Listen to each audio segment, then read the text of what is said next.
출발 하루 전 저녁, 거실의 공기가 무겁게 가라앉아 있었어요. 창문 너머로 희미하게 들려오는 저녁 6시 반의 차 소리, 벽시계 초침이 째깍거리는 소리만이 정막을 깨뜨렸습니다.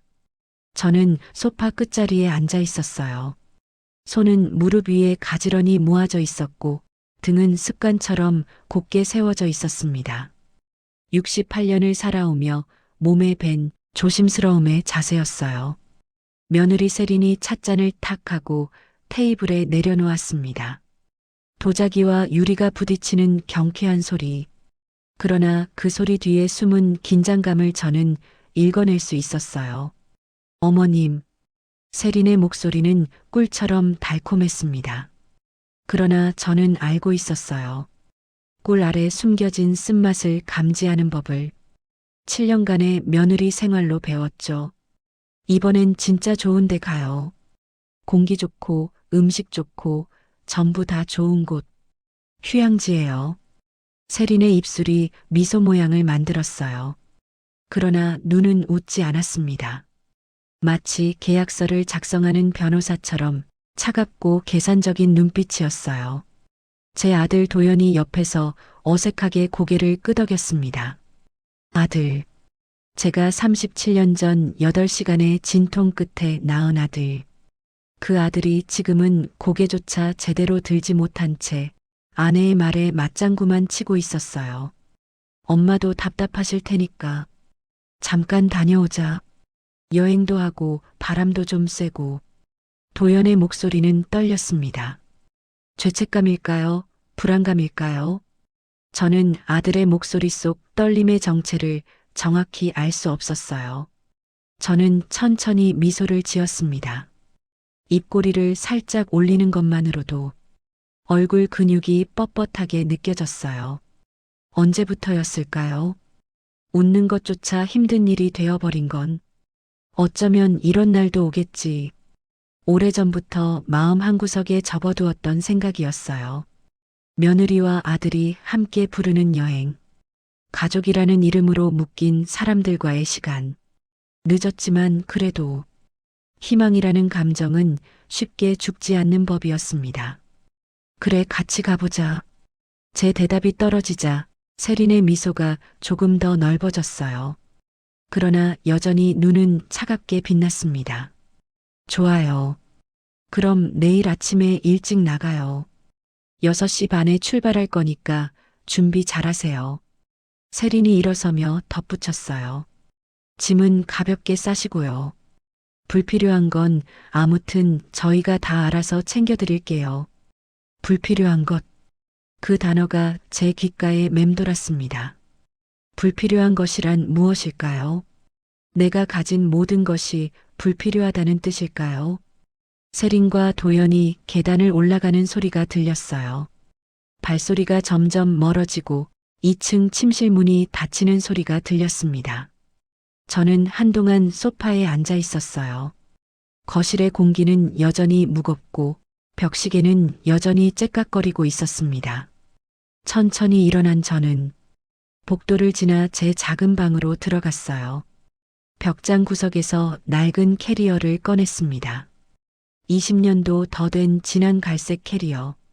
바퀴 하나가 조금 삐걱거렸고 손잡이엔 세월의 때가 묻어 있었어요. 지퍼에 달린 작은 키링이 달그락거렸습니다. 손때 묻은 금속 열쇠. 36년 전 도연이 초등학교에 입학하던 날 남편이 선물했던 키링이었어요. 여보, 가방 잃어버리지 마. 이거 달아놨으니까 금방 찾을 거야. 남편의 목소리가 제 귓가에 맴돌았습니다. 벌써 15년 전에 세상을 떠난 사람의 목소리. 그러나 여전히 선명했어요. 이제 여행도 다 가보네. 저는 작게 중얼거렸습니다. 나 자신에게 하는 말인지 하늘에 있을 남편에게 하는 말인지 알 수 없었어요. 캐리어에 옷을 하나씩 개어 넣었습니다.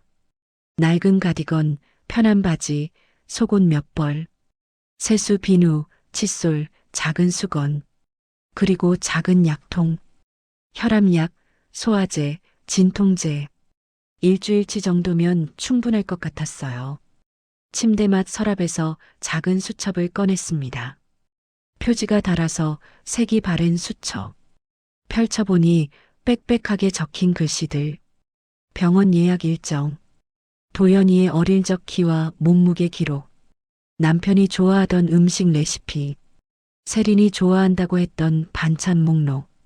저는 수첩을 천천히 쓰다듬었어요. 종이의 거친 질감이 손끝에 느껴졌습니다. 이것도 가져가야 하나. 잠시 망설이다가 수첩을 캐리어 안쪽 주머니에 조심스럽게 넣었어요. 창밖으로 달빛이 희미하게 들어왔습니다. 거리는 조용했고 이따금 지나가는 차의 불빛만이 커튼에 그림자를 드리웠어요. 저는 침대에 누웠습니다. 천장을 바라보며 눈을 감았어요. 그러나 잠은 쉽게 오지 않았습니다. 출발날 새벽. 새벽 공기는 차갑고 날카로웠어요. 제 입에서 입김이 하얗게 피어올랐고 주차장 바닥의 서리가 희미하게 빛났습니다. 도연의 검은색 SUV가 주차장 B구역에 멈춰 섰어요. 엔진이 꺼지고 문이 열렸습니다. 세린이 먼저 내렸어요. 베이지색 롱코트에 검은색 부츠, 굽 높은 부츠가 바닥을 밟을 때마다 딱, 딱, 딱 날카로운 소리가 주차장에 울려 퍼졌습니다. 저는 뒷좌석에서 천천히 내렸어요. 무릎이 조금 뻐근했습니다. 새벽부터 일어나 준비하느라 몸이 평소보다 더 무거웠어요. 제 캐리어를 트렁크에서 꺼내려는데 세린이 먼저 손을 뻗었습니다. 어머님, 가방 이거 하나예요? 목소리에 미세한 비웃음이 섞여 있었어요. 좀 낡았네요. 요즘 누가 이런 가방 써요? 낡았다. 그 단어가 제 가슴에 박혔습니다. 날카로운 핀처럼 필요하지 않은 말이었어요. 그러나 세리는 꼭 입 밖으로 내야 직성이 풀리는 사람이었죠. 도연이 어색하게 웃으며 끼어들었습니다. 여보, 그냥 가자. 늦었어. 체크인 마감되면 안 되잖아. 세리는 대답 대신 제 캐리어를 낚아채듯 잡아당겼어요. 손잡이가 삐걱 소리를 냈습니다. 이거 왜 이렇게 삐걱대지 바퀴도 제대로 안 굴러가네. 괜찮다며 캐리어를 다시 가져오려 했어요. 그러나 세리는 이미 빠른 걸음으로 앞서가고 있었습니다. 딱, 딱, 딱. 부츠 소리가 점점 멀어졌어요. 저는 뒤따라 걸었습니다. 가방 없이 걷는 손이 허전했어요. 팔을 어디에 두어야 할지 몰라 양손을 꼭 마주 쥐었습니다. 공항 유리문이 자동으로 열렸어요. 따뜻한 공기가 얼굴에 닿았습니다. 히터에서 나오는 건조한 열기, 사람들의 목소리, 캐리어 바퀴 소리, 안내 방송, 갑자기 쏟아지는 소음에 저는 잠시 멈춰 섰어요. 사람들의 시선이 스쳐 지나갔습니다. 혹은 그렇게 느껴졌어요. 저는 어깨를 움츠렸습니다. 코트 깃을 조금 더 여미며 스스로에게 속삭였어요. 괜찮아, 괜찮아. 체크인 데스크 앞. 세리는 2장의 여권을 카운터에 내밀었어요. 자신과 도연의 것. 파란 유니폼을 입은 항공사 직원이 웃으며 물었습니다. 세 분이신가요? 네, 셋이요. 근데 좌석이 좀. 세린이 목소리를 낮추며 말했어요. 그러나 충분히 제가 들을 수 있는 음량이었습니다. 저희 둘은 비즈니스로 해주시고요. 그분은 이코노미로 해주세요. 세린의 손가락이 저를 가리켰어요. 마치 물건을 지칭하듯 도연의 얼굴이 굳었습니다. 세린아, 엄마도 우리랑 같이. 비즈니스석은 2자리밖에 없었잖아. 세린이 날카롭게 속삭였어요. 목소리는 작았지만 단호했습니다. 그리고 11시간 비행이에요. 나 허리 안 좋은 거 알잖아. 이코노미에서 그 시간을 어떻게 버텨요? 항공사 직원이 저를 바라봤어요. 미안함이 묻어나는 표정이었습니다. 저는 잠깐 멈췄어요. 목구멍이 메어오는 것 같았습니다. 무언가 말하고 싶었지만 입술이 움직이지 않았어요. 그리고 천천히 고개를 끄덕였습니다. 괜찮아요. 나는 뒤에 타면 돼요. 제 목소리가 떨렸어요. 제 자신도 느낄 수 있을 만큼 세린이 만족스러운 듯 미소 지었습니다. 어머님, 그러시면 돼요. 여행은 편하게 가야죠. 서로 편한 게 제일 좋아요. 안 그래요? 그 말은 친절해 보였어요. 표면적으로는. 그러나 숨겨진 의미가 있었습니다. 당신은 우리와 같은 자격이 없어요. 당신은 우리와 같은 공간을 공유할 가치가 없어요. 저는 억지로 미소를 지었어요. 너희가 편하면 그걸로 됐지. 항공사 직원이 탑승권 3장을 건넸습니다. 세린이 낚아채듯 가져갔어요. 제가 보관할게요. 어머님은 잃어버리실까봐. 저는 아무 말도 하지 않았어요. 할 수 있는 말이 없었습니다. 도연은 고개를 돌렸어요. 아들의 뒷모습이 낯설었습니다. 보안 검색대 앞. 사람들이 줄지어 서 있었어요. 신발을 벗고 가방을 엑스레이에 올리고 금속 탐지기를 통과하는 사람들. 저는 작은 가방에서 약통을 꺼냈습니다. 투명한 플라스틱 통에 담긴 흰색과 분홍색 알약들. 어머님, 그거 뭐예요? 세린의 목소리가 갑자기 높아졌어요. 필요 이상으로 크게. 그 약 혹시 또 문제되는 거 아니에요? 주변 사람들이 고개를 돌렸습니다. 지난번에도 보안 검색 때문에 늦게 들어간 걸로 기억하는데요. 지난번 같은 건 없었어요. 세린이 지어낸 이야기였습니다.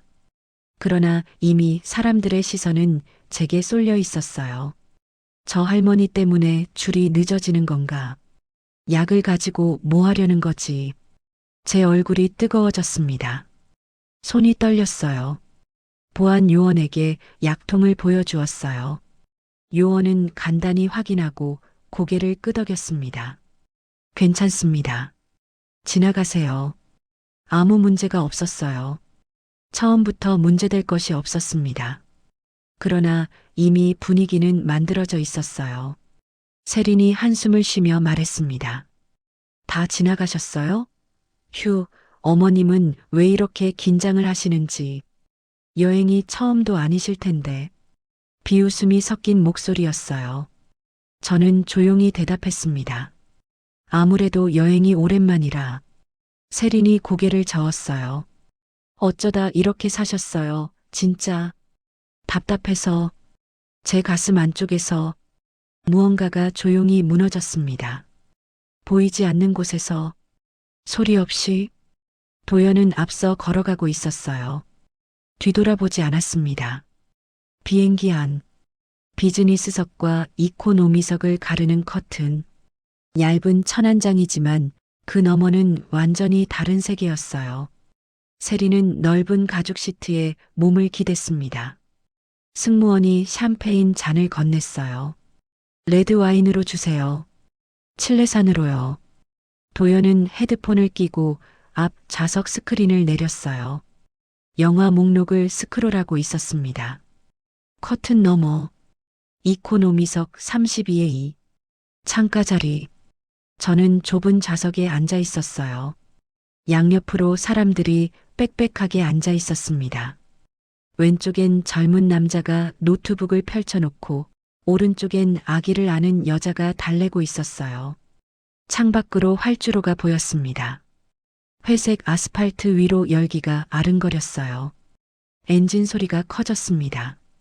비행기가 움직이기 시작했어요. 천천히, 그리고 점점 빠르게. 이륙. 제 몸이 좌석에 눌렸어요. 귀가 먹먹해졌습니다. 손은 무릎 위에 가지런히 모아져 있었어요. 손등에 푸른 혈관이 선명하게 드러나 있었습니다. 나이 든 손. 70년 가까이 살아온 손. 설거지하고 빨래하고 아이 기저귀 갈고 남편 밥 차리고 시부모 간병하던 손. 저는 제 손을 내려다보았어요. 창밖으로 구름이 흘러갔습니다. 햇빛이 날개에 반사되어 눈부셨어요. 여행 좋다고 했잖니. 작은 독백이 흘러나왔어요. 기내 소음에 묻혀 사라졌습니다. 아무도 듣지 못했어요. 저는 천천히 숨을 들이쉬었습니다. 그리고 스스로에게 말했어요. 참자. 오늘까지만 참자. 비행기는 구름 위를 날고 있었어요. 지상은 점점 멀어졌습니다. 돌아갈 수 없는 거리로. 11시간 뒤 비행기가 착륙했어요. 바퀴가 활주로에 닿는 순간의 충격. 제 몸이 앞으로 쏠렸습니다. 안전벨트 사인이 꺼졌어요. 사람들이 일제히 일어났습니다. 짐칸을 여는 소리, 휴대폰을 켜는 소리. 저는 자리에서 천천히 일어났어요. 허리가 뻐근했습니다. 11시간을 좁은 좌석에 앉아있던 탓이었어요. 통로로 나왔습니다. 사람들이 빠르게 앞으로 나아갔어요. 비즈니스석 쪽을 지나칠 때 세린과 도연이 보였습니다. 그들은 저를 보지 않았어요. 아니, 보지 않는 척 했습니다. 세린이 선글라스를 쓰며 일어섰어요. 도연이 가방을 들고 따라갔습니다. 저는 그들을 따라 걸었어요. 그러나 거리는 점점 벌어졌습니다. 입국 심사장. 세린과 도연은 자동 출입국 심사대로 갔어요. 빠르게 통과했습니다. 저는 일반 심사대 줄에 섰어요. 긴 줄이었습니다. 앞에 30명쯤 되는 사람들. 한 명씩 심사를 받고 통과했어요. 시간이 천천히 흘렀습니다. 짐 찾는 곳에 도착했을 때 세리는 이미 캐리어 2개를 찾아놓고 있었어요. 제 낡은 캐리어는 컨베이어 벨트 위를 돌고 있었습니다. 짐 찾는 건 어머님이 알아서 하세요. 세린이 무심하게 말했어요. 여기 사람 많으니까 길 잃지 마시고요. 우리 먼저 나가 있을게요. 그 말은 안내가 아니었어요. 경고였습니다. 당신은 우리와 함께 갈 필요가 없어요. 저는 캐리어를 집어들었어요. 생각보다 무거웠습니다. 세린과 도연은 이미 출구 쪽으로 사라지고 있었어요. 저는 그들을 따라갔습니다. 그러나 인파 속에서 그들의 모습은 곧 보이지 않게 되었어요. 낯선 공항, 낯선 언어로 된 표지판, 낯선 얼굴들. 저는 출구를 찾아 천천히 걸었습니다. 손바닥에 땀이 찼어요. 호텔 로비는 넓고 화려했어요. 대리석 바닥이 반들거렸고 천장에서 샹들리에가 빛났습니다. 세린과 도연이 소파에 앉아 있었어요. 제가 도착하자 세린이 일어났습니다. 어머님, 여기요. 체크인 해야죠. 밝은 목소리였어요. 그러나 눈빛은 차갑게 가라앉아 있었습니다. 프런트 데스크로 갔어요. 세린이 여권 3장을 내밀었습니다. 제 여권도 그 안에 있었어요. 잠깐, 내 여권은 제가 보관할게요. 세린이 끊어 말했습니다. 여행할 때 이런 건 복잡하니까요. 잃어버리시면 큰일이잖아요. 그리고 제 가방에서 휴대폰도 꺼내갔어요. 휴대폰도 저한테 주세요. 로밍 설정이랑 다 제가 해드릴게요. 제 손에서 여권과 휴대폰이 사라졌습니다. 신분증과 연락수단. 2가지 모두. 세린이 룸키를 받았어요. 그중 하나를 제게 건넸습니다. 어머님은 3층이에요. 우리는 5층이고요. 로비 직원들이 분주하게 지나다녔어요. 캐리어를 끄는 소리, 전화벨 소리, 사람들의 웃음소리. 그 모든 소리 속에서 저는 홀로 서 있었습니다. 도연은 창밖을 바라보고 있었어요. 서늘한 뒷모습. 세린이 제게 마지막으로 말했습니다. 방에 짐 두고 쉬세요. 저희 미팅이 좀 있어서요. 저녁에 연락드릴게요. 그리고 돌아서서 도연의 팔을 잡았어요. 가요, 여보. 2 사람이 회전문을 밀고 나갔습니다. 유리문이 빙글 돌며 닫혔어요. 저는 로비 한가운데 서 있었습니다. 손에 쥔 건 룸키 하나. 캐리어 손잡이를 쥔 손이 떨렸어요. 낯선 언어들이 제 귓가를 스쳤습니다. 무슨 말인지 하나도 알아들을 수 없었어요. 갑자기 가슴이 조여왔습니다. 숨쉬기가 어려워졌어요. 아, 작은 신음이 새어나왔어요. 손으로 가슴을 짚었습니다. 심장이 빠르게 뛰고 있었어요. 주변이 흐려졌습니다. 샹들리에의 빛이 번졌어요. 잠깐만. 그러나 아무도 듣지 못했습니다. 저는 가까스로 소파까지 걸어가 앉았어요. 천천히 숨을 들이쉬었습니다. 하나, 둘, 셋. 하나, 둘, 셋. 심장이 조금씩 진정되었어요. 창밖으로 석양이 지고 있었습니다. 주황빛 하늘. 저는 그 하늘을 바라보았어요. 눈물이 고였습니다. 그러나 흘리지 않았어요. 아직 울면 안 돼. 스스로에게 말했습니다. 로비 입구에 큰 유리문. 저는 소파에서 일어나 천천히 유리문 쪽으로 걸어갔어요. 문 밖으로 세린과 도연이 보였습니다. 택시 승강장에서 검은색 차에 타고 있었어요. 저는 무의식적으로 손을 들었습니다. 세린아, 도연아. 그러나 제 목소리는 나오지 않았어요. 유리문 너머로 전해지지 않았습니다. 차 문이 닫혔어요. 엔진이 켜졌습니다. 차가 천천히 움직이기 시작했어요. 점점 빠르게. 저는 유리문에 손을 댔습니다. 차갑고 단단한 유리. 차는 호텔 정문을 빠져나갔어요. 거리를 달려 멀어졌습니다. 점처럼 작아졌어요. 그리고 사라졌습니다. 완전히. 그 순간 저는 깨달았어요. 지금 나는 버려진 거예요. 여행이 아니었습니다. 휴양지가 아니었어요. 함께하는 시간이 아니었습니다. 이것은 버려짐을 위한 이동이었어요. 교묘하게 계획된 유기였습니다. 유리문에 비친 제 모습이 보였어요. 희끗한 머리, 주름진 얼굴, 축 처진 어깨, 늙은 여자, 쓸모 없어진 여자, 짐이 된 여자. 캐리어 손잡이를 쥔 손이 하얗게 질렸어요. 힘을 주느라 손가락 관절이 뚜렷하게 드러났습니다. 다리가 후들거렸어요. 그러나 무너지지 않았습니다. 저는 유리문에서 천천히 손을 떼었어요. 뒤로 돌아섰습니다. 로비는 여전히 붐볐어요. 사람들은 웃고 이야기하고 지나다녔습니다. 그 모든 사람들 사이에서 저는 홀로였어요. 완전히 혼자였습니다. 낯선 나라, 낯선 언어, 돌아갈 방법도 없이 저는 캐리어를 끌고 엘리베이터로 향했어요. 발걸음은 느렸지만 멈추지 않았습니다. 엘리베이터 문이 열렸어요. 안으로 들어갔습니다. 3층 버튼을 눌렀어요. 문이 닫혔습니다. 거울에 비친 제 얼굴을 보았어요. 그리고 작게 중얼거렸습니다. 이제 나는 어떻게 하지? 대답은 없었어요. 엘리베이터는 조용히 올라갔습니다. 여행은 시작이 아니었어요. 이별의 방식이었습니다. 그리고 저는 이제 알았어요.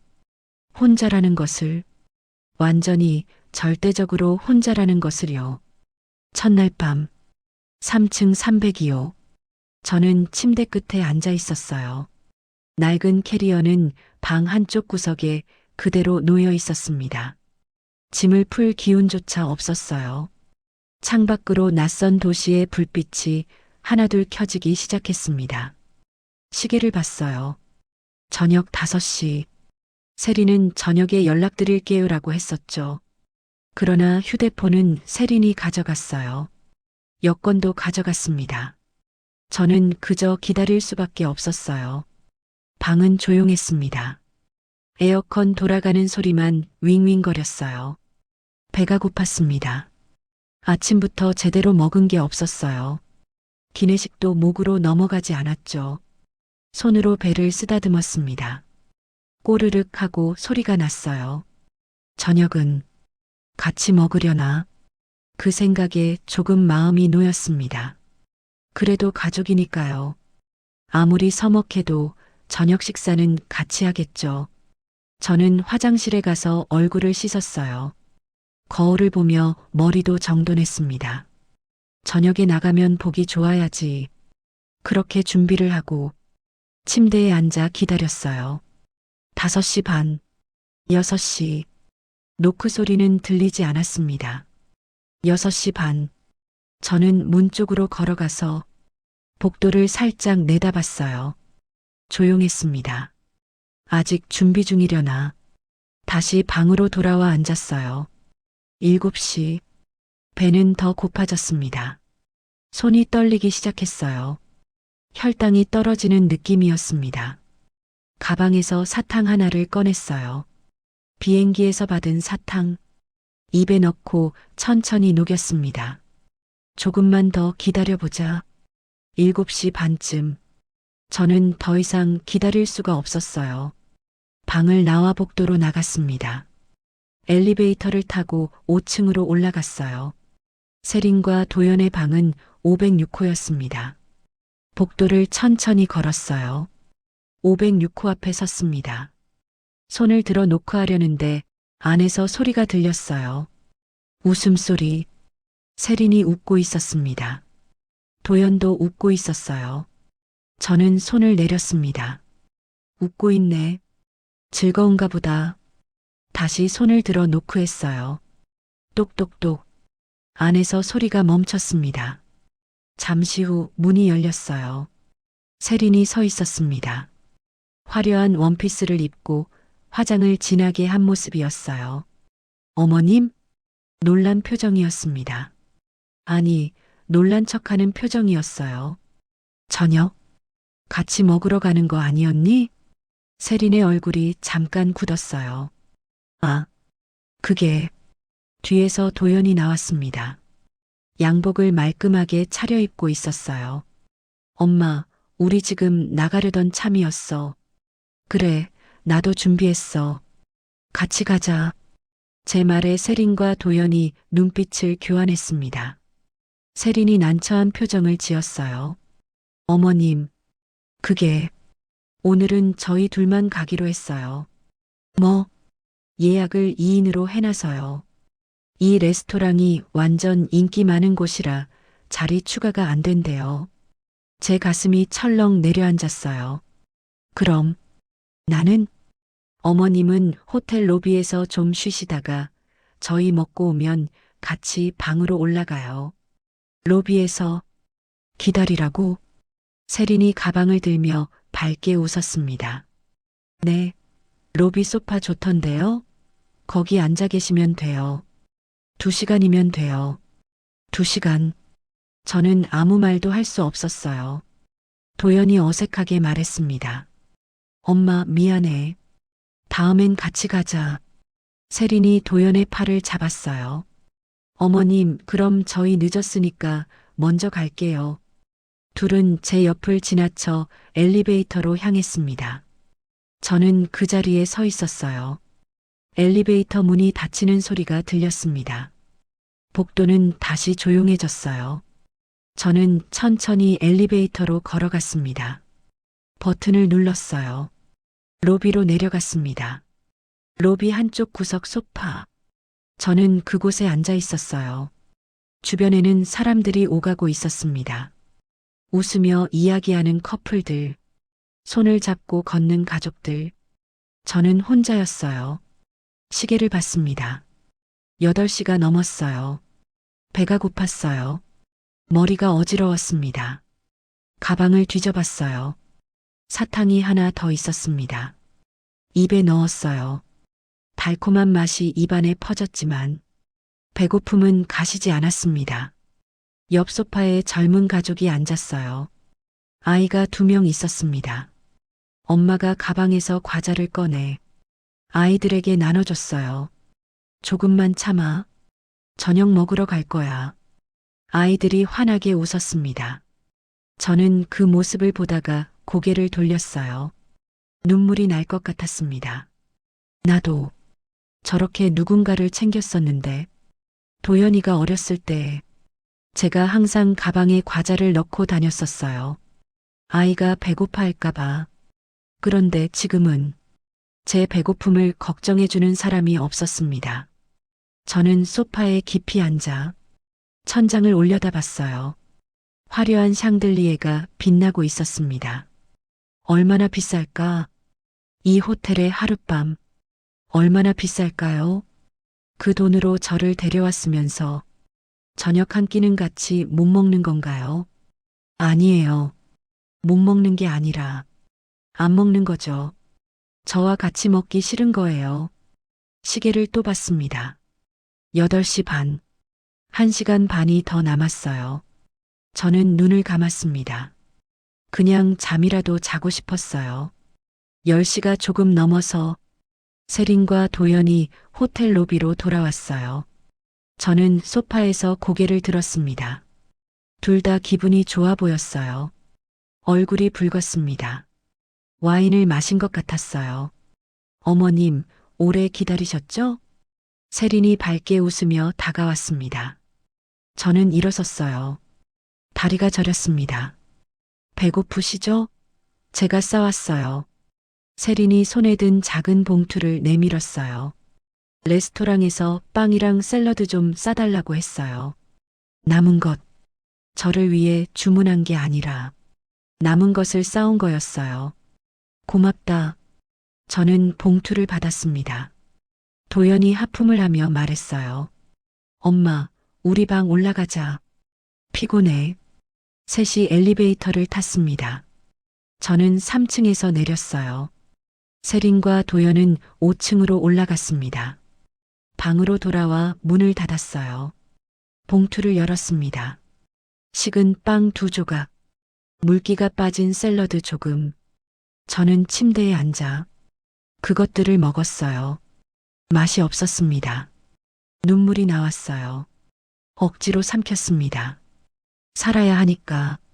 다음 날 아침, 저는 거의 잠을 못 잤어요. 배도 고프고 마음도 아파서 뒤척이다가 새벽이 되어서야 겨우 눈을 붙였습니다. 아침 9시쯤 눈을 떴어요. 몸이 무겁고 머리가 아팠습니다. 약을 먹어야지. 저는 가방에서 약통을 꺼내려 했어요. 그런데 약통이 없었습니다. 저는 가방을 뒤지기 시작했어요. 안주머니도 뒤졌습니다. 옷 사이도 확인했어요. 침대 밑도 들여다봤습니다. 없었어요. 분명 챙겨왔는데 심장이 두근거리기 시작했어요. 설마. 저는 가방을 다시 한번 꼼꼼히 뒤졌어요. 정말로 없었습니다. 혈압약, 소화제, 진통제, 모두 한 통에 담아놨던 약통. 사라졌어요. 저는 주저앉았습니다. 어떻게 하지? 약이 없으면 안 돼요. 혈압약은 매일 먹어야 해요. 빠뜨리면 위험합니다. 저는 떨리는 손으로 전화기를 들었어요. 그러다 깨달았습니다. 휴대폰이 없었어요. 세린이 가져갔었죠. 저는 호텔 전화기를 들었습니다. 5층 506호로 전화했어요. 신호가 갔습니다. 한참 후에 세린이 받았어요. 여보세요? 졸린 목소리였습니다. 세린아, 나야. 내 약통 못 봤니? 약통요? 응. 내 가방에서 사라졌어. 전화 너머로 잠시 침묵이 흘렀어요. 어머님, 잠깐만요. 바스락거리는 소리. 그리고 세린이 다시 말했습니다. 못 봤는데요. 어머님이 어디 두신 거 아니에요? 분명히 챙겼는데. 한국에 두고 오신 거 아닐까요? 아니야, 비행기에서도 먹었어. 세린이 한숨을 쉬는 소리가 들렸어요. 어머님, 지금 저희 자는 중인데요. 나중에 깨면 제가 내려갈게요. 하지만 약이 며칠 안 먹는다고 큰일 나는 거 아니에요. 좀 쉬세요. 뚝. 전화가 끊어졌습니다. 저는 수화기를 든 채 멍하니 앉아 있었어요. 오후 2시쯤 똑똑 노크 소리가 들렸어요. 저는 서둘러 문을 열었습니다. 세린과 도연이 서 있었어요. 어머님, 약 찾으셨어요? 세린이 물었습니다. 아니, 아직. 그럼 제가 프런트에 가서 물어볼게요. 혹시 청소할 때 본 거 있냐고. 세린이 방 안으로 들어왔어요. 대충 주변을 둘러봤습니다. 여기 없는 것 같은데요? 도연이 말했어요.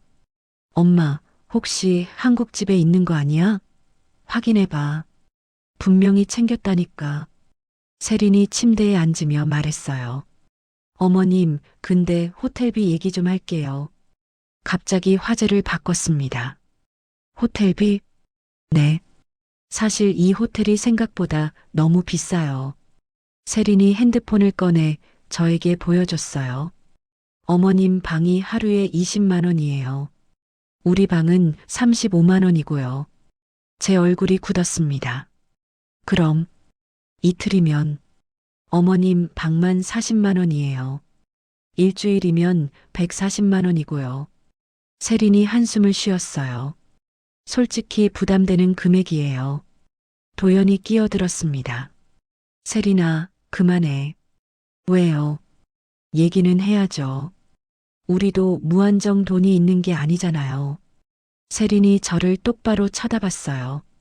어머님, 통장에 돈 좀 있으시죠? 제 목이 막혔습니다. 통장에 얼마 없는데. 얼마요? 안. 2천만 원 정도. 세린의 눈빛이 변했어요. 2천? 그 정도면 괜찮네요. 그건 노후 자금이야. 어머님, 지금 노후를 살고 계시잖아요. 세린이 웃었습니다. 차갑게. 그리고 어차피 나중엔 도연이 상속받을 돈이에요. 지금 쓰나 나중에 쓰나 똑같죠. 저는 아무 말도 할 수 없었어요. 호텔비랑 식비 이런 거 어머님이 좀 부담하세요. 우리가 비행기 값은 다 낸 거잖아요. 도연이 불편한 표정으로 말했어요. 여보, 그 얘기는 나중에 하자. 뭐가 나중이에요? 어차피 할 얘기인데. 세린이 일어섰습니다. 어머님, 생각 좀 해보세요. 우리도 형편이 어려워요. 그리고 문 쪽으로 걸어갔어요. 아, 약은 제가 프런트에 물어볼게요. 근데 없으면 어쩔 수 없는 거예요. 문이 닫혔습니다. 저는 침대에 주저앉았어요. 온몸에 힘이 빠졌습니다. 오후 5시쯤 저는 방에서 나왔어요. 자판기에서 물이라도 사려고요. 복도를 걷다가 5층으로 올라가는 계단 쪽을 지나쳤습니다. 그때 계단 옆 쓰레기통에서 뭔가 눈에 띄었어요. 투명한 플라스틱 통. 저는 걸음을 멈췄습니다. 가까이 다가갔어요. 제 약통이었습니다. 쓰레기통 안에 버려져 있었어요. 저는 떨리는 손으로 약통을 집어들었습니다. 뚜껑을 열어봤어요. 약들이 몇 알만 남아 있었습니다. 대부분 버려져 있었어요. 혈압약, 소화제, 진통제, 제 이름이 적힌 처방전 스티커가 그대로 붙어 있었습니다. 세린이 버렸구나. 제 손이 떨렸어요. 온몸이 떨렸습니다. 왜요? 왜 이렇게까지 하는 거죠? 저는 약통을 꼭 쥐고 방으로 돌아왔어요. 침대에 앉았습니다. 약통을 보며 울었어요. 소리 없이 나한테 왜 이러는 거야? 저녁 7시 저는 결심했어요. 약통을 들고 5층으로 올라갔습니다. 506호 앞에서 노크했어요. 세린이 문을 열었습니다. 어머님? 저는 약통을 내밀었어요. 이거 내가 버렸지? 세린의 얼굴이 굳었습니다. 뭐? 무슨 소리예요? 5층 쓰레기통에 있었어. 내 약이. 도연이 뒤에서 나왔어요. 엄마, 무슨 일이야? 도연아, 내 아내가 내 약을 버렸어. 도연이 세린을 쳐다봤습니다. 세린아, 이게 무슨... 세린이 표정을 바꿨어요. 차갑게. 그래요. 제가 버렸어요. 저와 도연이 놀라 세린을 봤습니다. 왜냐고요? 세린이 팔짱을 꼈어요. 어머님, 솔직하게 말씀드릴게요. 세린의 눈빛이 싸늘했습니다. 어머님이 없으면 우리가 편해요. 뭐라고? 매일매일 눈치 보고 챙기고 신경 쓰는 거 너무 힘들어요. 제 가슴이 미어졌습니다. 저도 제 인생이 있어요. 근데 어머님 때문에 하고 싶은 것도 못하고, 그래서 약을 버렸어? 네. 어차피 며칠 안 먹는다고 죽지는 않잖아요. 도연이 소리쳤어요. 세린아, 지금 무슨 말을 하는 거야? 사실대로 말하는 거예요. 세린이 저를 똑바로 봤습니다. 어머님, 여기서 좀 계세요. 우리는 한국 먼저 들어갈 거예요. 뭐? 여권이랑 휴대폰은 놔두고 갈게요. 돈도 좀 놔둘게요. 알아서 버티세요. 제 다리에 힘이 풀렸어요. 너희가 정말, 네, 정말이에요. 세린이 문을 닫으려고 했어요. 도연이 세린의 팔을 잡았습니다. 안 돼. 이건 아니야. 나요. 그냥 해본 말이에요. 뭐 제가 진짜 그러겠어요? 세린은 그냥 해본 말이라고 했어요. 둘이 실랑이를 벌이는 사이 저는 뒤로 물러났어요. 그냥 해본 말이 아닌 것 같았어요. 비틀거리며 복도를 걸었습니다. 엘리베이터를 탔어요. 3층으로 내려왔습니다. 제 방 앞에 섰어요. 문을 열고 들어갔습니다. 그리고 바닥에 주저앉아 울었습니다. 크게, 처음으로, 누가 듣든 말든 저는 울었어요. 밤 11시, 저는 울음을 멈췄어요. 더 이상 눈물이 나오지 않았습니다. 거울을 봤어요. 눈이 퉁퉁 부어 있었습니다. 그런데 이상하게도 마음은 조금 차분해져 있었어요. 저는 약통을 꺼냈습니다. 남은 약을 세어봤어요. 혈압약 3알, 소화제 2알, 진통제 4알. 이걸로 며칠이나 버틸 수 있을까? 그리고 가방을 뒤졌어요. 지갑을 꺼냈습니다. 현금이 조금 있었어요. 한국 돈 10만 원. 환전하면 얼마나 될까요? 며느리가 아무리 그냥 해본 말이라고 했지만 저는 기분이 정말 이상했어요. 저는 침대에 앉아 생각하기 시작했습니다. 어떻게 살아남지? 세린과 도연은 저를 버리고 갈 거예요. 혼자 남겨질 거예요. 분명 그럴 것 같은 기분이 들어요. 그렇다면 저는 혼자 살아남아야 해요. 방법이 있을 거야. 저는 종이와 펜을 꺼냈어요. 적기 시작했습니다. 필요한 것들, 마이너스 약, 마이너스 음식, 마이너스 돈, 마이너스 도움. 천천히 하나씩 제가 해야 할 일들을 적었어요. 적다 보니 희망 같은 게 보였습니다. 작지만 분명히 나는 아직 죽지 않았어. 창밖을 봤어요. 도시의 불빛이 반짝이고 있었습니다. 저 넓은 곳 어딘가에 도움의 손길이 있을 거야. 저는 종이를 접어 가슴에 넣었어요. 그리고 침대에 누웠습니다. 이번엔 잠이 왔어요. 깊은 잠, 내일을 위한 잠. 그날 밤 저는 깨달았어요. 가족이라는 이름이 때로는 가장 잔인한 칼이 될 수 있다는 것을. 그러나 동시에 알았어요. 제 안에 아직 살아있는 작은 불씨가 있다는 것을. 그것이 분노인지 희망인지 생존 본능인지는 몰랐어요.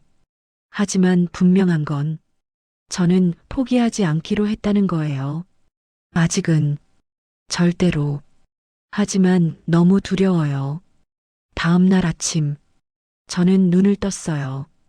어젯밤 처음으로 깊이 잔 것 같았습니다. 울고 울다가 지쳐서 잠든 잠이었지만 그래도 잠은 잤어요. 똑똑똑, 노크 소리가 들렸어요. 어머님? 세린의 목소리였습니다. 저는 얼른 일어나 문을 열었어요. 세린과 도연이 서 있었습니다. 화난 얼굴이었어요. 어머님, 주무셨어요? 세린이 웃으며 물었습니다. 어제와는 완전히 다른 태도였어요. 응, 잤어. 어머님, 오늘 우리 맛있는 거 먹으러 갈까요? 맛있는 거? 네. 제가 찾아봤는데요. 여기서 1시간 정도 가면 엄청 유명한 맛집이 있대요. 세린이 핸드폰을 보여줬어요. 여기 봐요. 리뷰 완전 좋아요. 한식당인데 정말 맛있대요. 화면에 음식 사진들이 가득했습니다. 뚝배기에 담긴 된장찌개, 따끈한 밥, 갓 구운 생선. 제 입에 침이 고였어요. 진짜 가도 돼? 당연하죠. 어머님, 여기까지 오셨는데 맛있는 거 먹어야죠. 세린의 목소리는 다정했습니다. 도연도 옆에서 말했어요. 엄마, 어제 미안했어. 오늘은 우리가 맛있는 거 사줄게. 저는 가슴이 따뜻해졌어요. 역시 내 아들이야. 어제 화가 나서 그랬던 거겠지. 고마워. 그럼 갈까? 네. 어머님 준비하세요. 30분 후에 로비에서 만나요. 세린이 환하게 웃었습니다. 저는 서둘러 준비했어요. 세수하고 옷 갈아입고 약도 챙기고 가방도 챙겼습니다. 오늘은 좋은 날이 될 거야. 로비에서 세린과 도연을 만났어요. 어머님 가시죠. 우리는 호텔 밖으로 나갔습니다. 렌터카가 서 있었어요. 큰 SUV였습니다. 와, 차 좋다. 이거 빌렸어요. 드라이브하기 좋잖아요. 세린이 운전석에 앉았어요. 도연은 조수석에 앉았습니다. 저는 뒷좌석에 탔어요. 어머님, 안전벨트 매세요. 응. 차가 출발했습니다. 처음엔 도심을 달렸어요. 높은 빌딩들이 지나갔습니다. 많은 사람들이 걷고 있었어요. 그러다가 점점 외곽으로 나갔습니다. 빌딩이 사라지고 나무들이 보이기 시작했어요. 세린아, 얼마나 가? 1시간 정도요.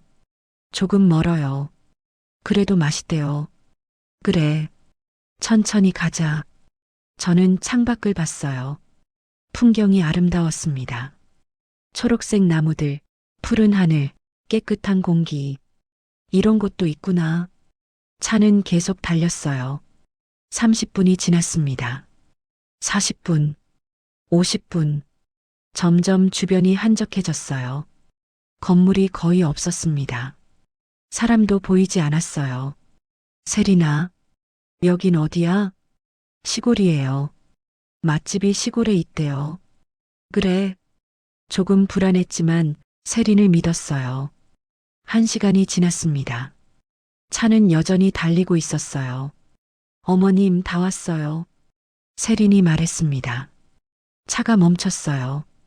저는 창밖을 봤습니다. 작은 식당이 하나 있었어요. 낡은 건물이었습니다. 간판도 희미했어요.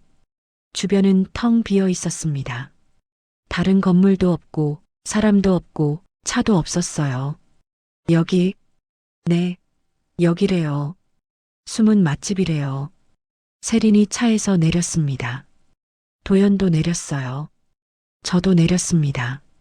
주변을 둘러봤어요. 정말 아무것도 없었습니다. 식당 하나만 덩그러니 있었어요. 들어가 볼까요? 세린이 앞장서서 걸었습니다. 식당 문을 열었어요. 안으로 들어갔습니다. 식당 안은 조용했어요. 손님이 아무도 없었습니다. 테이블이 몇 개 있었고 주방 쪽에서 소리가 났어요. 저기요. 세린이 불렀습니다. 중년 여자가 나왔어요. 외국인이었습니다. 세린이 영어로 말했어요. 알아들을 수 없는 대화였습니다. 어머님 앉으세요. 세린이 저를 테이블로 안내했어요. 저는 앉았습니다. 도연도 앉았어요. 뭐 시켜? 어머님이 드시고 싶은 거 주문할게요. 잠깐만요. 세린이 메뉴판을 봤습니다. 그리고 주방 여자에게 뭔가 말했어요. 여자가 고개를 끄덕이고 들어갔습니다. 주문했어요. 조금 기다리세요. 고마워. 저는 주변을 둘러봤어요. 뭔가 이상했습니다. 식당이 너무 낡았어요. 청소도 안 된 것 같았고 냄새도 좀 이상했어요. 진짜 맛집이 맞나? 10분쯤 지났어요. 세린이 갑자기 일어났습니다. 어머님, 저 화장실 좀 다녀올게요. 응. 세린이 밖으로 나갔어요. 도연도 일어났습니다. 나도 차에 뭐 좀 가져올게. 그래. 도연도 나갔어요. 저는 혼자 앉아 있었습니다. 테이블에 물컵만 있었어요. 물을 한 모금 마셨습니다. 시간이 지났어요. 5분, 10분, 15분. 세린과 도연이 돌아오지 않았습니다. 왜 이렇게 오래 걸리지? 저는 일어났어요. 밖으로 나갔습니다. 주차장을 봤어요. 차가 없었습니다. 저는 주변을 둘러봤어요. 도로를 봤습니다. 차가 보이지 않았어요. 심장이 빠르게 뛰기 시작했습니다. 설마, 식당으로 돌아갔어요. 주방 여자를 불렀습니다. 저기요, 아까 같이 온 사람들, 어디 갔어요? 여자가 저를 봤어요. 알아듣지 못하는 표정이었습니다. 저, 사람들, 피펄, 왜요? 손짓 발짓을 했어요. 여자가 밖을 가리켰습니다. 그리고 차 가는 신용을 했어요. 차? 갔어? 여자가 고개를 끄덕였습니다. 저는 다시 밖으로 뛰어나갔어요. 도로를 따라 걸었습니다. 좌우를 둘러봤어요. 아무것도 없었습니다. 차도 없고 사람도 없고 건물도 없었어요. 저는 그 자리에 주저앉았습니다. 버린 거야. 진짜로 버린 거야. 저는 식당으로 돌아갔어요. 다리에 힘이 없었습니다. 테이블에 앉았어요. 가방을 열어봤습니다. 지갑이 있었어요. 돈을 확인했습니다. 한국 돈 3만 원. 미국 달러는 없었어요. 여권을 찾았어요. 없었습니다. 휴대폰을 찾았어요. 없었습니다. 가져간 거야. 일부러. 그제야 깨달았습니다. 처음부터 계획이었던 거예요. 맛있는 거 먹으러 가자는 말. 1시간만 가자는 말. 좋은 곳 있다는 말. 전부 거짓말이었습니다. 저를 이 외딴 곳에 버리기 위한 계획이었어요.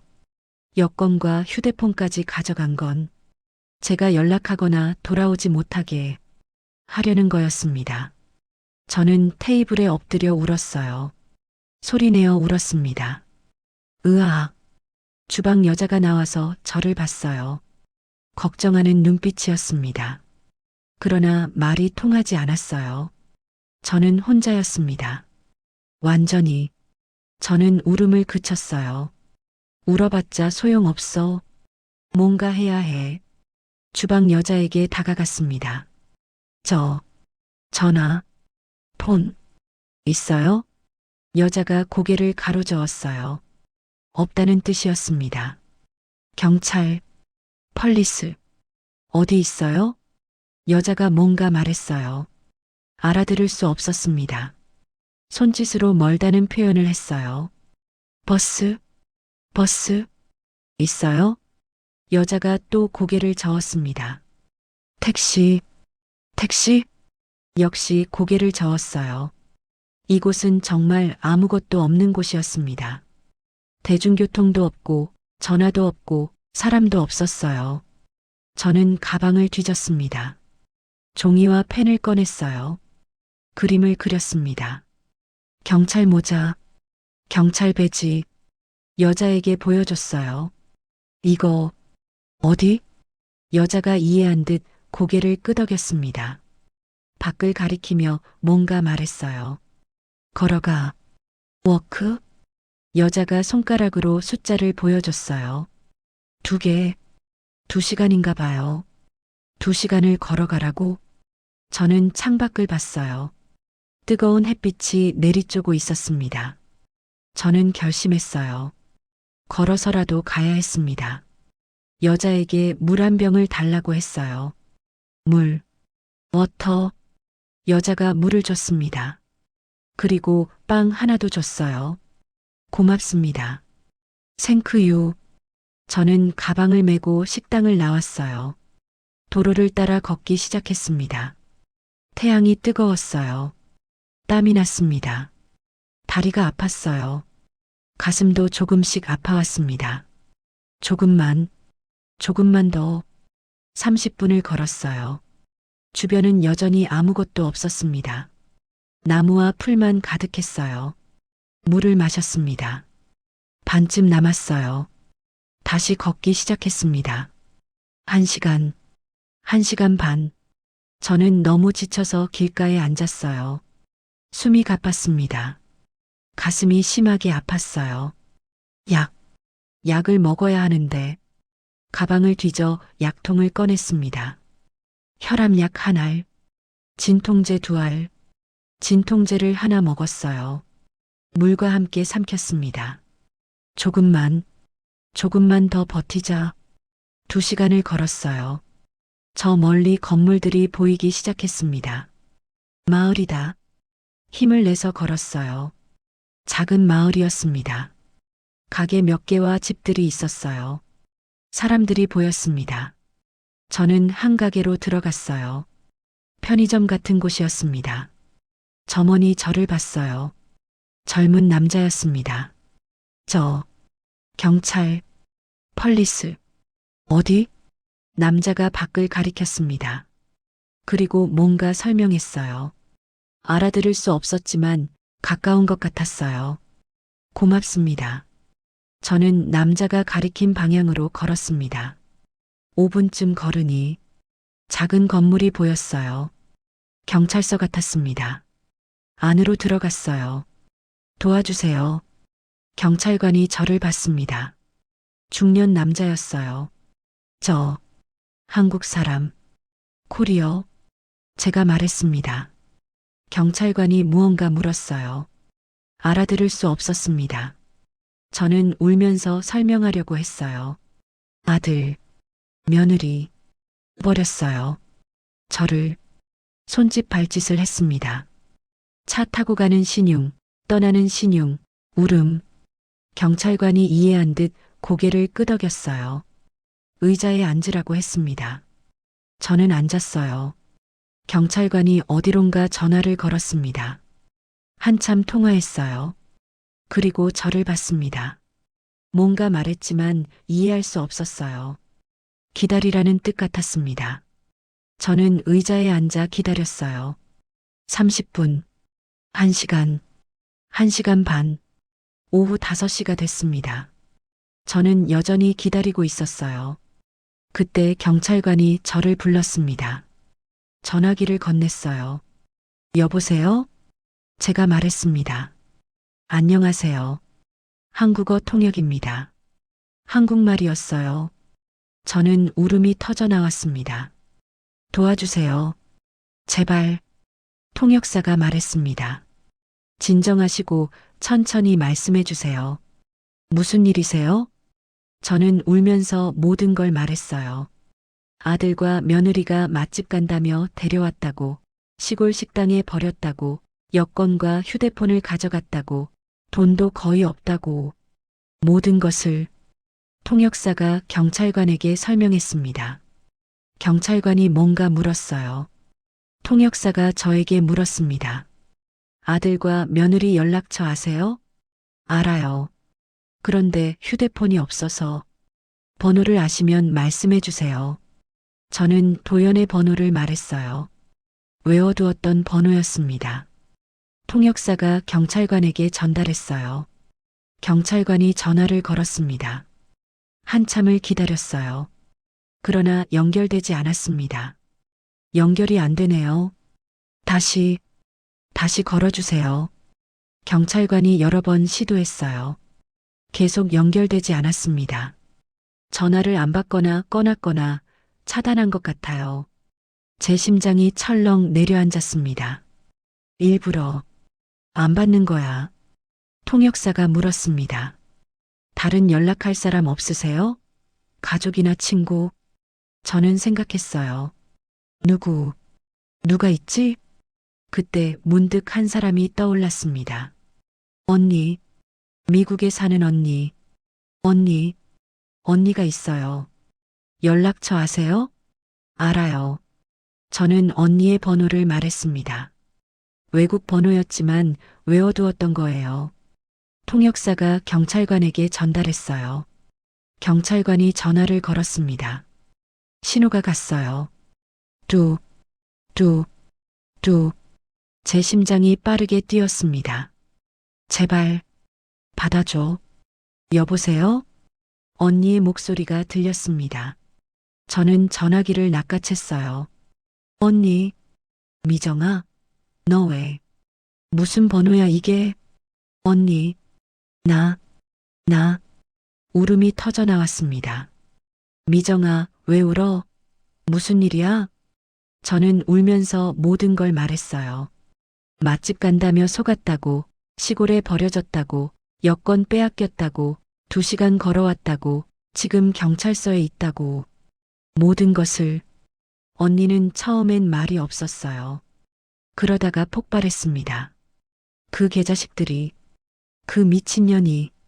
언니가 욕을 했어요. 평생 욕 안 하던 언니가. 미정아, 진정해. 일단 진정하고. 언니가 지금 뭘 해야 해?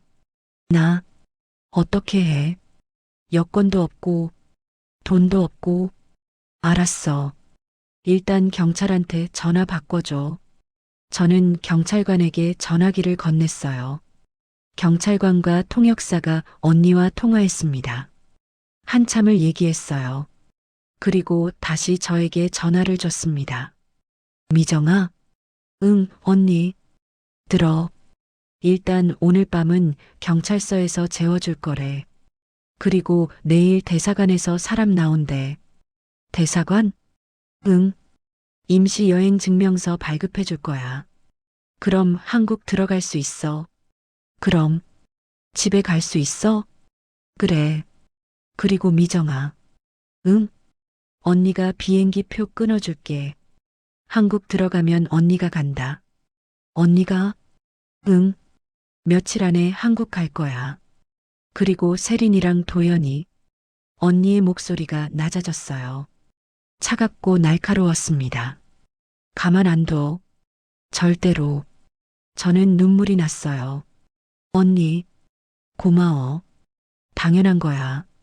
우리 남은 가족이 누군데? 미정아, 오늘만 버텨. 알았지? 응. 내일이면 대사관 사람 와. 그럼 돌아갈 수 있어. 알았어. 전화를 끊었습니다. 저는 경찰관에게 고개를 숙여 인사했어요. 감사합니다. 경찰관이 미소 지으며 고개를 끄덕였습니다. 그날 밤, 경찰서 작은 방에서 잤어요. 간이 침대가 하나 있었습니다. 경찰관이 담요를 줬어요. 그리고 샌드위치와 물도 줬습니다. 감사합니다. 저는 샌드위치를 먹었어요.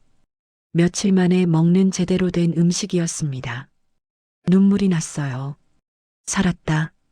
언니 덕분에. 침대에 누웠습니다. 가슴은 여전히 아팠지만 마음은 조금 편했어요. 내일이면 잠이 들었습니다. 다음 날 아침 대사관 직원이 왔어요. 한국 여자였습니다. 김미정 여사님이세요? 네. 저는 대사관에서 나왔습니다. 상황 들었어요. 여자가 서류를 꺼냈어요. 일단 임시 여행 증명서 발급해 드릴게요. 이걸로 한국 입국 가능합니다. 고맙습니다. 그리고 비행기 표는 언니분께서 이미 예약하셨어요. 언니가? 네. 오늘 오후 3시 비행기예요. 제가 공항까지 모셔다 드릴게요. 저는 울음이 나왔습니다. 감사합니다. 정말 감사합니다. 대사관 차를 타고 공항으로 향했어요.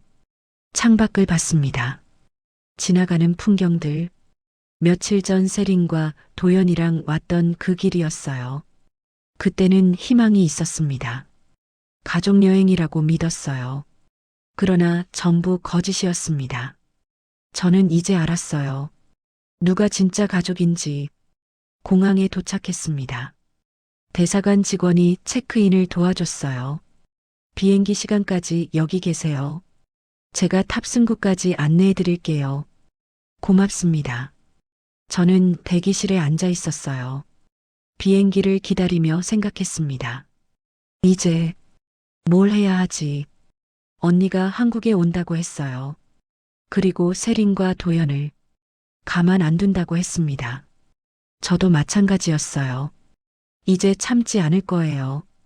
버텨낸 만큼, 당한 만큼, 고통받은 만큼 반드시 되돌려줄 거예요. 비행기에 탔어요. 좌석에 앉아 안전벨트를 맸습니다. 비행기가 이륙했어요. 창밖으로 구름이 보였습니다. 저는 눈을 감았어요. 지난 며칠이 주마등처럼 스쳐갔습니다. 공항에서 멸시를 당하고 무시당하고 호텔에서 약을 빼앗겼던 순간, 시골 식당에서 버려졌던 순간, 도로를 걸으며 울었던 순간, 모든 순간들. 그러나 저는 살아남았어요. 언니 덕분에, 그리고 제 의지 덕분에. 이제 시작이야. 저는 눈을 떴습니다. 창밖의 하늘은 맑았어요. 그날 저는 깨달았어요. 인간이 얼마나 잔인할 수 있는지, 가족이라는 이름이 돌아서면 얼마나 무서워질 수 있는지, 그리고 진짜 가족이 누구인지. 세린과 도연은 계획적으로 저를 버렸어요. 맛집 간다며 속이고, 시골 외딴 곳에 버리고, 여권까지 빼앗아 갔습니다. 그러나 언니가 저를 살렸어요. 이제 저는 알았습니다. 가족은 피가 아니라 마음으로 맺어지는 거라는 것을. 그리고 결심했습니다. 이제부터는 당하고만 살지 않겠다고. 복수가 아니라 제 인생을 되찾는 거라고. 언니와 함께라면 할 수 있을 거예요. 이제부터가 진짜 시작입니다. 인천공항. 저는 입국 심사를 통과했어요. 임시 여행 증명서로 입국했습니다. 캐리어를 끌고 도착 게이트로 나왔어요. 사람들이 가득했습니다. 마중 나온 사람들, 가족들, 친구들 모두 반갑게 안고 있었어요. 저는 주변을 둘러봤습니다. 언니, 어디 있지? 언니가 한국에 먼저 와서 기다린다고 했어요. 그때 미정아, 익숙한 목소리가 들렸습니다. 고개를 돌렸어요. 언니가 손을 흔들며 달려오고 있었어요. 언니, 저도 달려갔습니다. 언니와 부딪혔어요. 꼭 안았습니다. 미정아, 잘 왔어. 고생 많았어. 언니의 목소리가 떨렸어요. 저도 울었습니다. 언니, 고마워. 우리는 한참을 그렇게 안고 있었어요. 주변 사람들이 우리를 봤지만 상관없었습니다. 살아 돌아왔으니까요. 언니가 제 얼굴을 보며 말했어요. 많이 힘들었지? 얼굴 다 상했네. 괜찮아. 이제 괜찮아. 일단 가자. 내가 호텔 잡아뒀어. 우리 집은? 언니의 얼굴이 굳었습니다. 그 얘기는 호텔 가서 하자. 뭔가 있는 것 같았어요. 호텔방? 언니가 예약해준 깔끔한 방이었어요. 저는 샤워를 하고 나왔습니다. 언니가 음식을 시켜놨어요. 먹어. 많이 먹어. 우리는 조용히 식사했습니다. 밥을 먹고 나서 언니가 심각한 표정으로 말했어요. 미정아, 너 집 말이야. 응? 내가 어제 다녀왔어. 제 심장이 빠르게 뛰기 시작했습니다. 집에 뭐가 있어? 세린이가 살고 있더라. 뭐? 문 열고 들어가려는데 세린이가 나왔어. 저는 입을 다물 수 없었어요. 그래서 내가 물었지. 여기 왜 있냐고.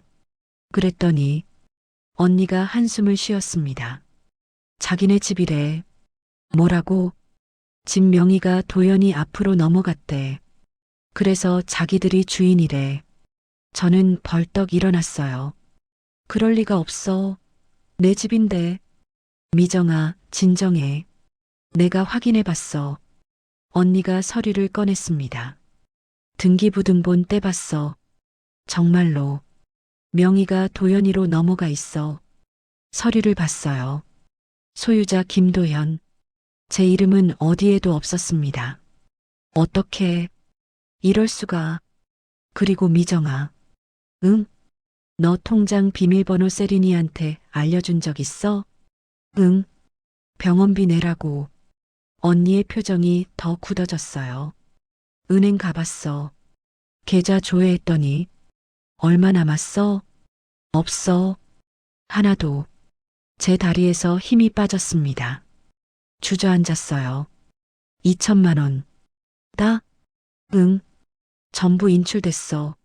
너 외국에 있을 때. 언제? 너 버려지고 이틀 후. 계획적이었어요. 처음부터 전부. 저를 버리고 집을 빼앗고 돈을 빼앗는 것. 전부 계획이었습니다. 저는 침대에 앉아 멍하니 있었어요. 언니가 옆에 앉았습니다. 미정아. 응. 울지 마.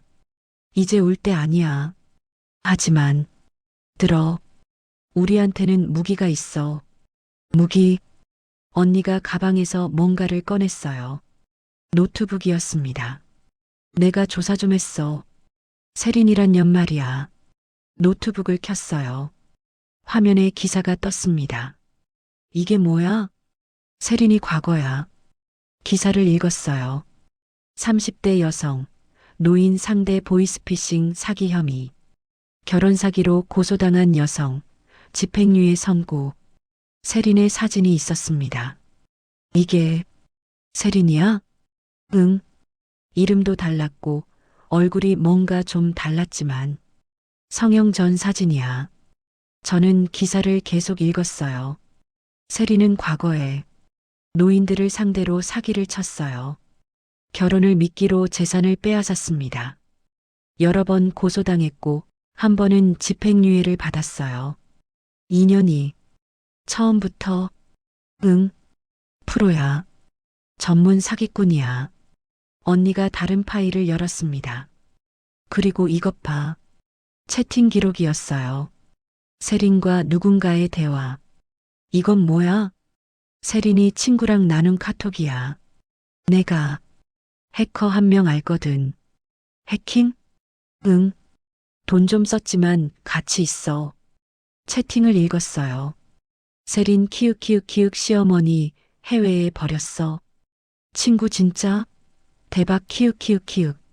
세린은 키읔키읔 시골에 던져놨어. 여권도 뺐고. 친구 미친 키읔키읔키읔 근데 괜찮아? 세린 뭐가? 늙은이 하나 없어진 거지. 친구 돈은? 세린 2천 빼놨지. 집도 넘겼고. 친구 완벽하네 키읔키읔키읔. 세린 이제 이혼하고 재산 챙기면 끝. 제 손이 떨렸습니다. 증거야? 응. 법적 증거로 쓸 수 있어.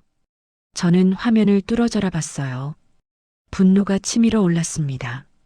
이혼하고 재산 챙긴다고? 제 아들마저 이용하려는 거였어요. 언니. 응? 나 이제 안 참아. 제 목소리는 낮았지만 단호했습니다. 당연하지. 그래서 내가 왔잖아. 언니가 제 손을 잡았어요. 내일부터 시작이야.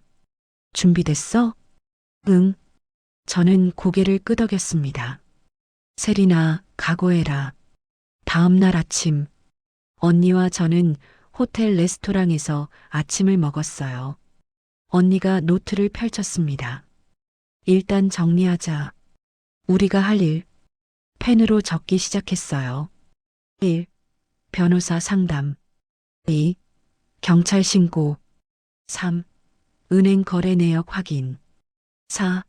진명의 이전 무효화 소송. 5. 세린 고소 마이너스 사기죄, 유기죄, 횡령죄. 이렇게 많아? 당연하지. 법적으로 완벽하게 잡아야 해. 언니가 핸드폰을 꺼냈어요. 내가 변호사 하나 알아. 이런 거 전문이야. 전화를 걸었습니다. 여보세요, 변호사님? 네, 저 김수연이에요. 급한 상담 건이 있어서요. 언니가 상황을 설명했어요. 한참 통화하더니 끊었습니다. 오전 11시에 만나재. 사무실로 오래. 고마워, 언니. 고맙긴. 우린 유일한 가족인데. 우리는 서둘러 준비했어요. 변호사 사무실. 깨끗하고 넓은 사무실이었어요. 변호사는 40대 중반 여성이었습니다. 김미정 어르신이시죠? 앉으세요. 우리는 앉았어요. 변호사가 말했습니다. 수연 씨한테 대략 들었어요. 자세히 말씀해 주시겠어요? 저는 처음부터 끝까지 말했습니다. 공항에서 버려진 것, 호텔에서 약을 빼앗긴 것, 시골에 유기된 것, 집과 돈을 빼앗긴 것, 모든 것을. 변호사는 메모하며 들었어요. 증거는 있으세요? 언니가 USB를 꺼냈습니다. 여기 있어요. USB를 건넸어요. 변호사가 컴퓨터에 꽂았습니다. 파일들을 확인했어요. 채팅 기록, 세린의 과거 기사, 은행 거래 내역, 등기부등본. 모든 것. 변호사의 표정이 굳어졌어요. 이건 완전히 계획적인 범죄네요. 그렇죠? 네. 이 정도면 형사고소 가능해요. 어떤 죄목으로? 변호사가 적기 시작했습니다. 유기죄 마이너스 외국에 버린 것. 사기죄 마이너스 속여서 재산 편취. 횡령죄 마이너스 통장에서 무단 인출. 문서 위조죄 마이너스 진명에 이전 본인 동의 없이. 폭행죄 마이너스 약 강제로 뺏은 것. 이렇게 많아요? 네. 그리고 이분 며느리 과거 전과 있죠? 이것도 양형에 영향 줘요. 변호사가 저를 봤습니다. 어르신, 각오되셨어요? 네. 길어질 수 있어요. 몇 달, 어쩌면 1년. 상관없어요. 제 목소리는 확고했습니다. 끝까지 갈 거예요. 변호사가 미소 지었어요. 좋아요. 제가 도와드릴게요. 변호사와 함께 경찰서에 갔어요. 여성 경찰관을 만났습니다. 진정서 작성하시면 돼요. 저는 진정서를 썼습니다. 떨리는 손으로 한 글자 한 글자. 변호사가 옆에서 도와줬어요. 이렇게 쓰시면 돼요. 진정서를 제출했습니다. 경찰관이 서류를 받았어요. 접수됐어요. 조사 들어갈게요. 감사합니다. 경찰서를 나왔어요. 언니가 제 어깨를 두드렸습니다. 첫 단추 끼웠어. 응. 이제 본격적으로 시작이야. 은행에 갔어요. 제 통장 거래 내역을 뽑았습니다. 쭉 확인했어요. 출금 내역들이 보였습니다. 마이너스 8월 15일 500만 원 출금. 마이너스 8월 16일 700만 원 출금. 마이너스 8월 17일 800만 원 출금. 제가 외국에 있을 때였어요. 이거 제가 출금한 게 아니에요. 은행원이 말했습니다. CCTV 확인해 보실래요? 네. 은행원이 영상을 보여줬어요. 화면에 세린이 나왔습니다. 제 카드로 돈을 인출하고 있었어요. 이거 증거로 쓸 수 있죠? 네, 경찰 요청하면 제공해 드려요. 저는 영상을 봤어요. 세린의 얼굴이 선명했습니다. 웃으면서 돈을 세고 있었어요. 너 이제 끝이야. 저는 언니와 함께 제 집 앞에 섰어요. 변호사도 함께였습니다. 준비되셨어요? 네. 저는 초인종을 눌렀습니다. 딩동. 안에서 발소리가 들렸어요. 문이 열렸습니다. 세린이 나왔어요. 누구? 세린이 저를 보고 얼어붙었습니다. 어머님? 그래, 나야. 저는 차갑게 말했어요. 어떻게, 여역이 어떻게 왜? 내 집인데 왜 못 와? 세린의 얼굴이 창백해졌어요. 여기, 이제 어머님 집 아니에요. 그래, 누구 집인데? 우리 집이요. 변호사가 앞으로 나섰습니다. 안녕하세요. 저는 김미정 어르신 담당 변호사입니다. 명함을 건넸어요. 세린이 명함을 받았습니다. 손이 떨리고 있었어요. 변호사? 네. 몇 가지 여쭤볼 게 있어서요. 저는 바빠서요. 문을 닫으려고 했어요. 제가 문을 막았습니다. 세린아. 네. 왜 나한테 이랬어? 세린이 눈을 피했어요. 무슨 말씀이세요? 시골에 버린 것, 여권 뺏은 것, 돈 훔친 것, 집 뺏은 것. 세린의 얼굴이 하얗게 질렸어요. 저는 법대로 하자. 경찰 신고 들어갔어. 경찰? 응. 유기죄, 사기죄, 횡령죄. 너 감옥 갈 거야. 세린이 비틀거렸어요. 어머님, 오해예요. 오해? CCTV 다 있어. 은행에서 내 돈 빼는 거, 내 얼굴 선명하게 나와. 세린의 입술이 떨렸어요. 그리고 세린아. 네, 너 과거도 다 알아. 사기 전과. 세린의 눈이 커졌습니다. 어떻게? 법정에서 보자. 저는 돌아섰어요. 뒤에서 세린이 울며 소리쳤습니다. 어머님, 어머님. 그러나 저는 돌아보지 않았어요. 호텔로 돌아왔어요. 저는 도연에게 전화를 걸었습니다. 신호가 갔어요. 이번엔 받았습니다. 여보세요? 도연의 목소리였어요. 나야. 엄마. 그래, 엄마야. 살아 돌아왔어. 침묵이 흘렀습니다. 엄마. 미안해. 미안하면 됐니? 제 목소리는 차가웠어요. 엄마, 진짜 미안해. 나도 몰랐어. 뭘 몰랐는데? 세린이가 그렇게까지 할 줄은. 너도 같이 버렸잖아. 엄마, 나는 변명하지 마. 너도 같이 죄야. 엄마, 경찰 신고 들어갔어. 너도 조사받을 거야. 경찰? 그래. 유기죄 공범이야, 너. 도연이 울기 시작했어요. 엄마, 나 어떻게 해? 세린이한테 물어봐. 엄마, 그리고 도연아. 응, 진명이. 언제 넘겼어? 그건 세린이가 내 동의 없이 넘긴 거지. 그것도 범죄야. 문서 위조. 도연이 아무 말도 하지 못했어요. 법정에서 보자. 전화를 끊었습니다. 언니가 옆에서 말했어요. 잘했어. 응. 이제 그들이 무너질 차례야. 2주가 지났어요. 변호사에게서 연락이 왔습니다. 어르신, 좋은 소식이에요. 뭐예요? 법원에서 진명의 이전 무효 판결 났어요. 진짜요? 네. 본인 동의 없이 넘긴 거라 무효래요. 다시 어르신 명의로 돌아와요. 제 가슴이 뛰었어요. 그럼 집을 되찾는 거예요? 네. 그리고 세린 씨 통장 동결 신청도 받아들여졌어요. 동결? 네.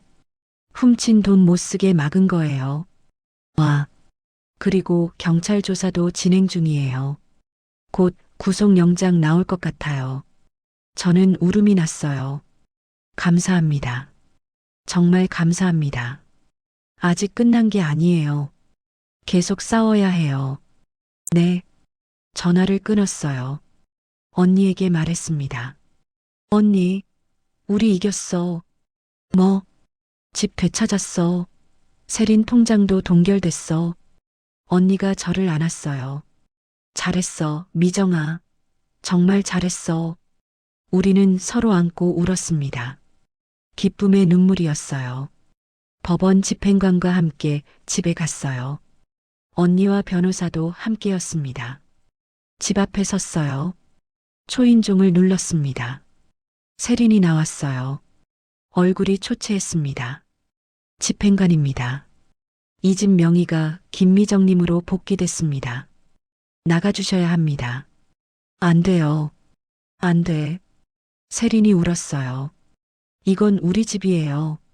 법원 판결입니다. 거부하시면 강제 집행 들어갑니다. 세리는 주저앉았어요. 도연이 안에서 나왔습니다. 엄마, 도연도 초췌했어요. 도연아, 엄마, 미안해. 이제 늦었어. 저는 차갑게 말했어요. 짐 싸서 나가. 엄마, 1시간 줄게.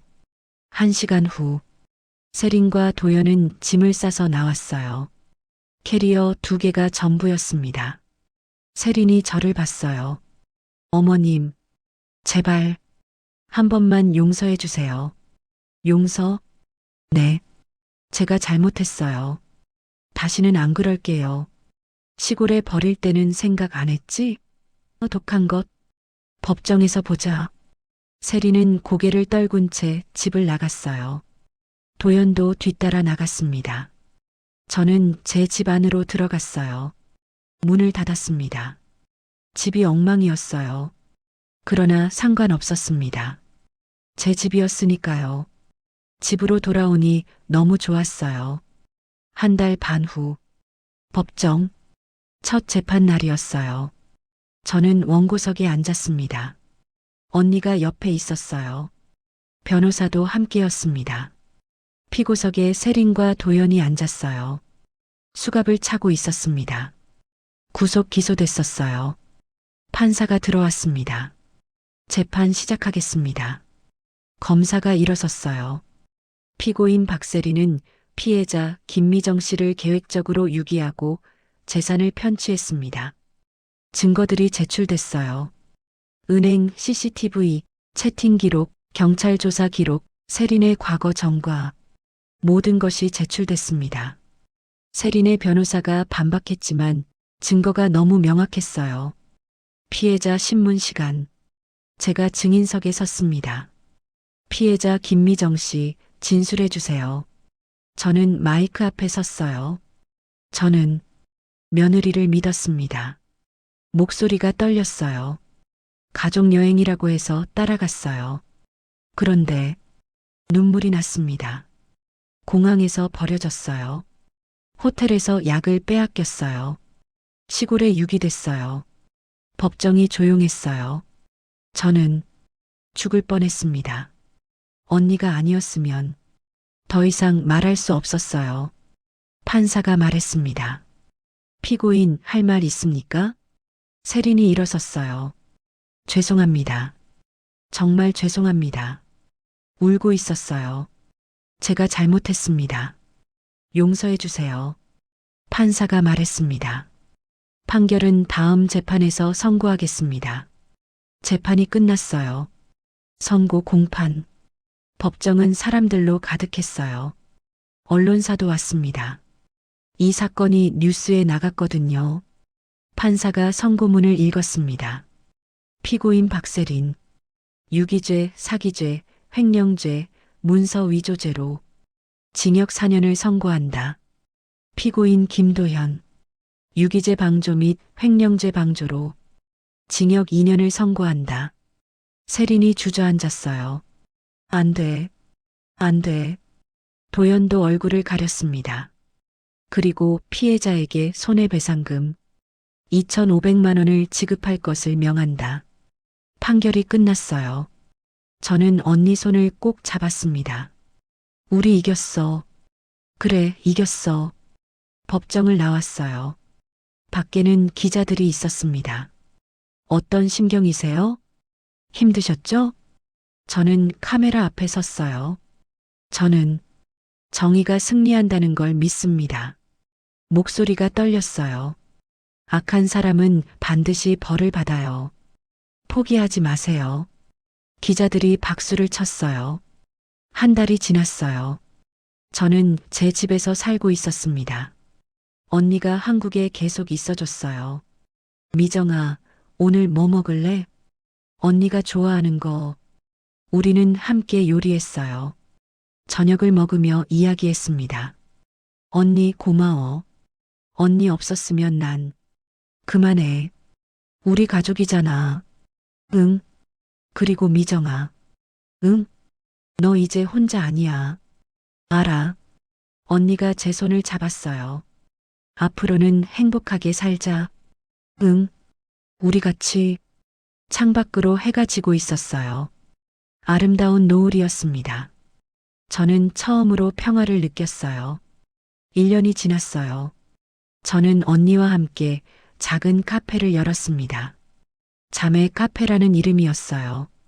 손님들이 찾아왔어요. 사장님, 커피 하나요? 네. 저는 웃으며 커피를 만들었습니다. 언니가 옆에서 케이크를 자르고 있었어요. 미정아, 오늘 장사 잘 되네. 그러게. 카페는 잘 됐어요. 동네 사람들이 많이 찾아왔습니다. 저는 제 이야기를 책으로도 썼어요. 버려졌지만 포기하지 않았습니다. 책이 베스트셀러가 됐어요. 많은 사람들이 제 이야기에 감동받았습니다. 강연 요청도 왔어요. 저는 여러 곳을 다니며 강연했습니다. 포기하지 마세요. 희망은 있습니다. 사람들이 박수를 쳤어요. 어느 날 저녁, 카페 문을 닫고 언니와 함께 옥상에 올라갔어요. 별이 빛나고 있었습니다. 언니, 응? 나 행복해. 나도. 우리는 별을 보며 웃었습니다. 그렇게 저는 다시 일어섰습니다. 버려졌지만 포기하지 않았어요. 빼앗겼지만 되찾았어요. 무너졌지만 다시 일어섰어요. 세리는 감옥에 있습니다. 도연도 자신의 죗값을 치르고 있어요. 그러나 저는 그들을 미워하지 않습니다. 다만 제 인생을 살아갈 뿐이에요. 언니와 함께 가족은 피가 아니라 마음으로 만들어진다는 것을 배웠습니다. 그리고 정의는 반드시 승리한다는 것도, 지금 이 순간에도 어디선가 저처럼 고통받는 사람이 있을 겁니다. 그분들에게 말하고 싶어요. 포기하지 마세요. 희망은 있습니다. 정의는 반드시 이깁니다. 당신은 혼자가 아닙니다.